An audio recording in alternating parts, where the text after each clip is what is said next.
Hello, my name is Jeff Rolka. I want to thank you for checking out my video.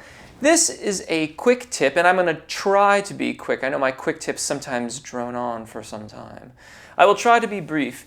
In this, Patreon subscribers will get a little bit extra in terms of what's on the Patreon feed. But this is a quick tip on picking what key you should sing in, or the song that you're singing should be in. And I've got three main things for you to consider. Before I do that, though, thank you if you've chosen to subscribe. If you haven't yet, I hope that you'll choose to do so now. There are many other ways to support my channel, including Patreon, as I mentioned a moment ago. And all of that's in the description. So, first and foremost, you have to look at your melody. What is the highest note that the melody in its original key has? If that is a normal part of your range, then it might be that the original key is perfectly fine for you. If you're a baritone vocalist trying to cover a Celine Dion song, however, this is probably not going to work out, and as such, you may need to consider transposing. Number two, you need to consider the overall range that the song covers.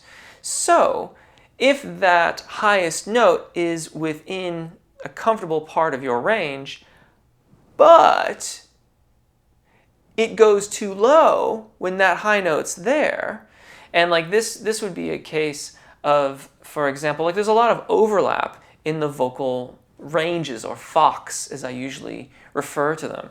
There's a lot of overlap in these fox. Even a baritone and soprano have a little bit of overlap. So the soprano may start looking at the Barry White tune, who's a lower male vocalist. Now this is perhaps too extreme an example. Maybe a better example would be like a Billy Joel song, where the soprano vocalist looks at that and goes, well, you know, the beginning there and the chorus, that's in a reasonable range for me, no probs.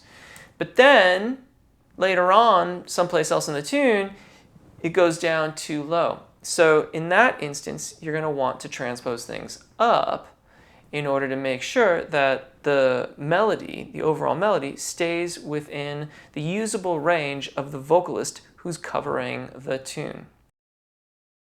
Third and final point, I must admit, is a little bit amorphic and not, in other words, not quite so concrete as those other points. And the point here is that I would extol you to consider the vibe of the tune, to consider very carefully what is the musical message that is trying to be conveyed in the song that you are singing. So if it's a sweet lullaby, and it's very gentle, and the range isn't too bad, then maybe having it here will be nice. However, maybe here would be better still, even if it doesn't happen to be the original key. If it's a power ballad and it's got some held, sustained pitches that want to have some drama to them, and they want excitement and things like that, and we're still dealing with maybe a limited range, it's not quite, you know, maybe it's just an octave, then perhaps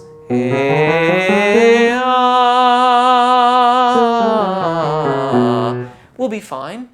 But if you want to have it be a little bit more exciting, then perhaps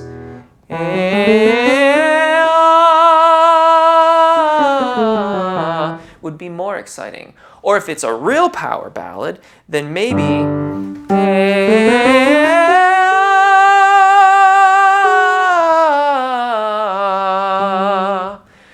would be better still. Sorry about the piano note in there. You get my point. Consider the vibe of the song and what is appropriate for it. The original key was probably the original key because it was best for the vocalist who was singing it at that time. If you're not that vocalist, then consider carefully the highest note that's in the melody, consider the overall range of your melody carefully, and consider the vibe that you are trying to create or communicate with the song so that you can choose your key appropriately. Thank you as always for watching. Take really good care of your voices, enjoy singing, and hopefully we'll see you again.